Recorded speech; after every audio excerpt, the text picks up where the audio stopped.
ଏବେ ବାହାଘର ସମୟ ଚାଲିଛି, ସମସ୍ତଙ୍କର ପ୍ରାୟ ବାହାଘର ହଉଛି। ମୋର ବି ସବୁ ସାଙ୍ଗମାନଙ୍କର ବାହାଘର ହଉଛି ବର୍ତ୍ତମାନ। ତ ବାହାଘରରେ ନର୍ମାଲି କଣ ଦେଖନ୍ତି, ଗୋଟେ ପୁଅ ଘର ଯେତେବେଳେ ଯିବେ ଝିଅ ଘରକୁ ଦେଖିବା ପାଇଁ, ସେଠି ସେ କଣ ଦେଖିବେ ନା ଝିଅଟି ଟିକେ ପାଠ ପଢିଥିବ ଆଉ ଦେଖିବାକୁ ସୁନ୍ଦର ହେଇଥିବ, ତେବେ ବାହାଘର ହବ।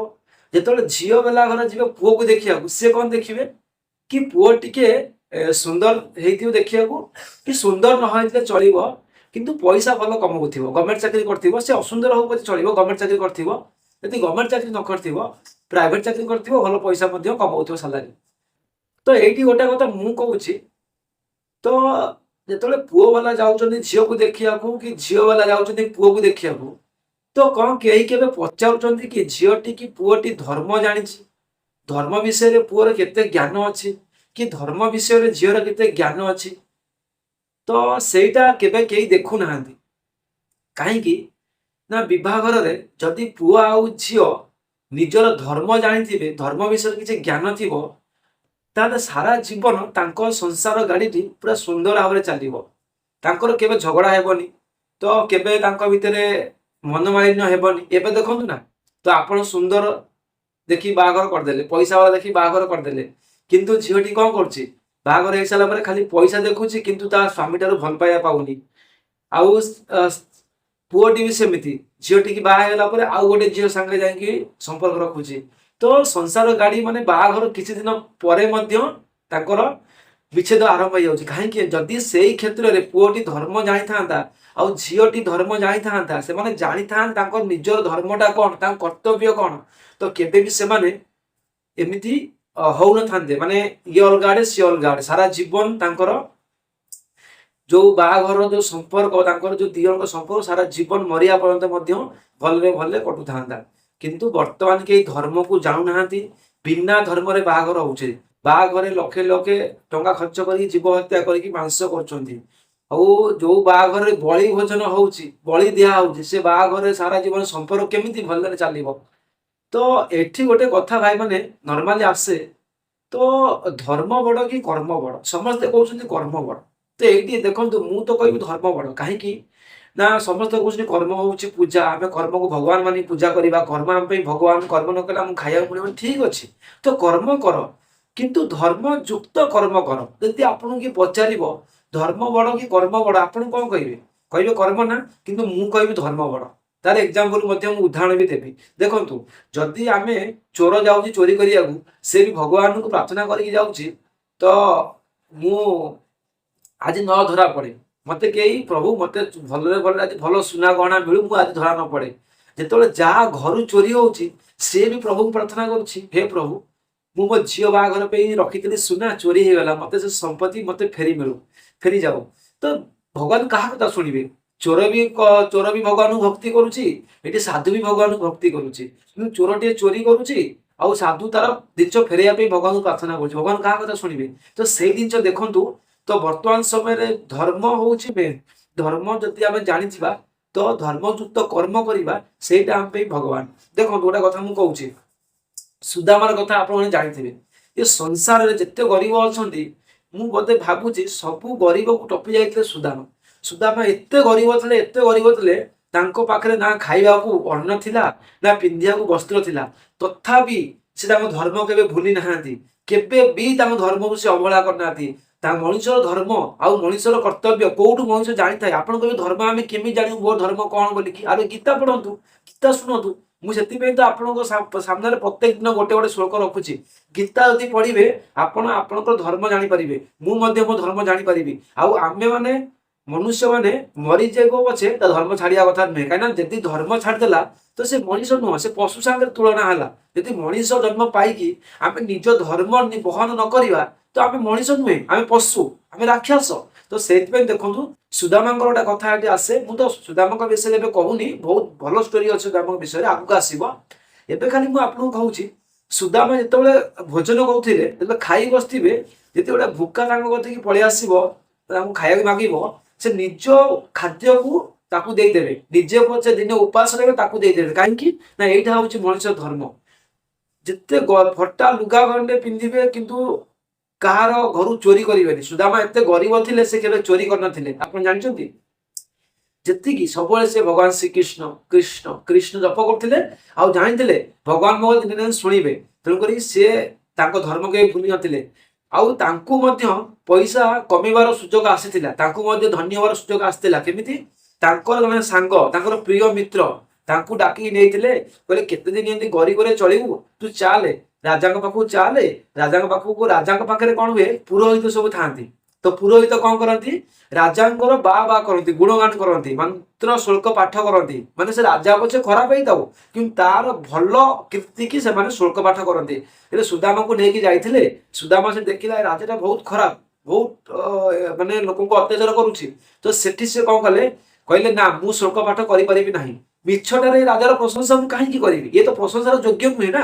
ତା ସାଙ୍ଗ କହିଥିଲା ତତେ ବହୁତ ସୁନା ରୂପା ହୀରା ଏଠି ମିଳିବ, ତୁ ବହୁତ ଅୟସ ଆରାମରେ ଚଳିବୁ। ଯଦି ସୁଦାମା ସେଇଠି ତାର ଧର୍ମ ଟିକେ ଭୁଲି ଯାଇଥାନ୍ତା, ତାକୁ ସେ କେହି ତାକୁ ଖରାପ କର୍ମ କରିବାକୁ କହୁନାହାନ୍ତି, ଖାଲି ଦି ପଦ ଶ୍ଲୋକ ରାଜାଙ୍କର ପ୍ରଶଂସା କରିକି ଗାଇ ଦେଇଥାନ୍ତା, ସେ ଧନୀ ହେଇଯାଇଥାନ୍ତା। କିନ୍ତୁ ସିଏ କଣ କଲା, ତା ଧର୍ମ କେବେ ଭୁଲିଲାନି, କହିଲା ମୁଁ ମରିଯିବି ଗରିବିରେ, କିନ୍ତୁ ଏ ମିଛ ରାଜାର ମୁଁ ପ୍ରଶଂସା କେବେ କରିବିନି। ସେମିତି ତା ଧର୍ମ କେବେ ସେ ଭୁଲି ନଥିଲା, ଆଉ ସେମିତି ଗରିବ ହେଇକି ରହିଥିଲା। ଆଉ ଦେଖନ୍ତୁ ତାର ପତ୍ନୀ ଦେଖନ୍ତୁ କେତେ ସୁନ୍ଦର, ତା ପତ୍ନୀ ଏତେ ସୁନ୍ଦର ଥିଲେ ଗରିବ ବ୍ରାହ୍ମଣଙ୍କର, ଯିଏ କେହି ଦେଖିଲେ ଭାବିବ ମହାରାଣୀ। କିନ୍ତୁ ସେଇ ଏତେ ସୁନ୍ଦର ମାନେ ଚେହେରା ପାଇକି, ସିଏ ଏତେ ସୁନ୍ଦର ଶରୀର ପାଇକି, ତା ସ୍ୱାମୀଟି ଏତେ ଗରିବ, ସିଏ କୋଉ ପରପୁରୁଷ ପାଖରେ ମନେ ରଖିନଥିଲା, କୋଉ ପରପୁରୁଷକୁ ଆଡ ଆଖିରେ ଅନେଇ ନଥିଲା। ଏବେ ଦେଖନ୍ତୁ ନା, ବାହାଘର ପରେ ଯଦି ସ୍ୱାମୀ ତାର ଗରିବ ହେଇଯାଉଛି, ସ୍ୱାମୀ ଯଦି ତାକୁ ଦି ପଇସା ଦେଇ ପାରୁନି, ସ୍ତ୍ରୀ ଅନ୍ୟ ପୁରୁଷ କତିକି ପଳେଇ ଯାଉଛି, ଆଉ କାହା ସହିତ ଗପୁଛି, ଆଉ କାହା ପଇସାରେ ଚଳିବା ପାଇଁ ପ୍ରୟାସ କରୁଛି। ନିଜ ସ୍ୱାମୀ ଯଦି ଗରିବ ହେଇଗଲେ ନିଜ ସ୍ୱାମୀ ସେ ପରିତ୍ୟାଗ କରିଦଉଛି। କିନ୍ତୁ ସୁଶୀଳା ଦେଖନ୍ତୁ, ସୁଦାମର ସ୍ତ୍ରୀ ସୁଶୀଳା, ସେ କେବେ ବି ସୁଦାମକୁ ପରିତ୍ୟାଗ କରିନଥିଲେ, ସୁଦାମର କଥାରେ ହିଁ ଚାଲିଥିଲେ, ଆଉ ନିଜେ ଭୋକିଲା ରହିଥିଲେ, ନିଜେ ଫଟା ଲୁଗା ପିନ୍ଧୁଥିଲେ, କିନ୍ତୁ ତାଙ୍କ ଧର୍ମ ସେ ଭୁଲି ନଥିଲେ। ତେଣୁ କରିକି ସେଇ ଧର୍ମ ସକାଶେ, ଧର୍ମକୁ ସେ ଜାଣିଥିଲେ ବୁଝିଥିଲେ ବୋଲିକିରି ଶେଷରେ କଣ ହେଲା, ଭଗବାନ ନାରାୟଣ ତାଙ୍କ କଥା ଶୁଣିଲେ, ଭଗବାନ ଶ୍ରୀକୃଷ୍ଣ ତାଙ୍କୁ ରାଜା ବନେଇଦେଲେ। ଆଉ ଏମିତିରେ ବି ଭଗବାନ ଶ୍ରୀକୃଷ୍ଣ ସୁଦାମାକୁ 3 ମର୍ତ୍ୟ ସ୍ୱର୍ଗ ଦବାକୁ, ପାତାଳ ସ୍ୱର୍ଗ ମର୍ତ୍ୟ 3 ପୁର ଦବାକୁ ରାଜି ହେଇଥିଲେ। ଭାବୁଛନ୍ତି ନା, ଧର୍ମର ବହୁତ ଶକ୍ତି ଅଛି ଭାଇ। ମାନେ ଆମେ ଯୋଉ ଧର୍ମକୁ ବେଖାତିର କରୁନାହାନ୍ତି, ହେ ଧର୍ମ କଣ, ଧର୍ମ କିଛି ନୁହେଁ ଭାଇ, ଧର୍ମର ବହୁତ ପାୱାର ଅଛି, ଧର୍ମର ବହୁତ ମୂଲ୍ୟ ଅଛି। ତ କେବେ ବି ଧର୍ମକୁ ଆମେ ଭୁଲିବାନି, ଧର୍ମକୁ ଯଦି ଆମେ ମାନିକି ଚଳିବା ତ ଆମ ଜୀବନ ସାର୍ଥକ ହେବ। ଆଉ ଏଇଟା ହଉଛି ନିରା ସତ୍ୟ କଥା। ତ ଆପଣ ବିଚାର କରନ୍ତୁ, ଧର୍ମ ବଡ ନା କର୍ମ ବଡ, ବିଚାର ହଉଛି ଆପଣଙ୍କର। ଆପଣ ତ ମୋଠୁ ଆପଣ ମାନେ ବହୁତ ବଡ, ବହୁତ ଜ୍ଞାନୀ। ମୁଁ କଣ, ମୁଁ ତ କିଛି ବି ଜାଣିନି। ମୁଁ ଯାହା ଗୀତା ବହିରୁ ଟିକେ ପଢୁଛି, ସେଇଟା ହିଁ ନିଜେ ପଢୁଛି, ଆପଣଙ୍କୁ ଶୁଣଉଛି। ତ ପ୍ରକୃତରେ ଆପଣ ମାନେ ବିଚାର କରନ୍ତୁ, ଧର୍ମ ଜୀବନରେ ଧର୍ମ ବଡ ନା କର୍ମ ବଡ, କୋଉଟା ବଡ? ବେଶୀ ଆଉ କହିବିନି, ଏବେ ମୁଁ ଆରମ୍ଭ କରିବି ଗୀତା ଜ୍ଞାନ। ଗୀତା ଜ୍ଞାନରେ ବର୍ତ୍ତମାନ ମୋର 19 ନମ୍ବର ଶ୍ଲୋକ ଅଛି। ଆଜି ଦେଖିବା ଆମର 19 ନମ୍ବର ଶ୍ଲୋକରେ କଣ ଅଛି। ତ ଆଉ ଏଇ ଗୋଟେ ମନ୍ତ୍ର ମୁଁ ଆପଣଙ୍କୁ କହୁଛି, ଏଇ ମନ୍ତ୍ର ଯୁଆଡେ ବି ଯିବେ ସଦାବେଳେ ଏଇଟା ଜପ କରିକି ଯିବେ, ଆପଣଙ୍କର ବହୁତ ଶୁଭ ହବ। କୃଷ୍ଣାୟ ବାସୁଦେବାୟ ହରये ପରମାତ୍ମନେ ପ୍ରଣଥ କ୍ଲେଶ ନାଶାୟ ଗୋବିନ୍ଦାୟ ନମୋ ନମଃ। ଏଇ ମନ୍ତ୍ରକୁ ଆପଣମାନେ ସଦାବେଳେ ଜପ କରିବେ, ଯୁଆଡେ ବାହାରକୁ ଯିବେ ଆପଣଙ୍କର ସବୁବେଳେ ଶୁଭ ହବ। ଏବେ ମୁଁ ଆରମ୍ଭ କରିବି ଗୀତା ଜ୍ଞାନର 19 ନମ୍ବର ଶ୍ଲୋକ। ମୋ ଗୁରୁଦେବଙ୍କୁ ବନ୍ଦନା କରିବି, କାହିଁକିନା ମୋ ଗୁରୁଦେବଙ୍କ କୃପାରୁ ଆଜି ମୁଁ ଏ ଗୀତା ପଢି ପାରୁଛି। ଆଉ ମୋ ଗୁରୁଦେବଙ୍କ କୃପାରୁ ମଧ୍ୟ ଭଗବାନଙ୍କୁ ଭକ୍ତି କରିପାରୁଛି।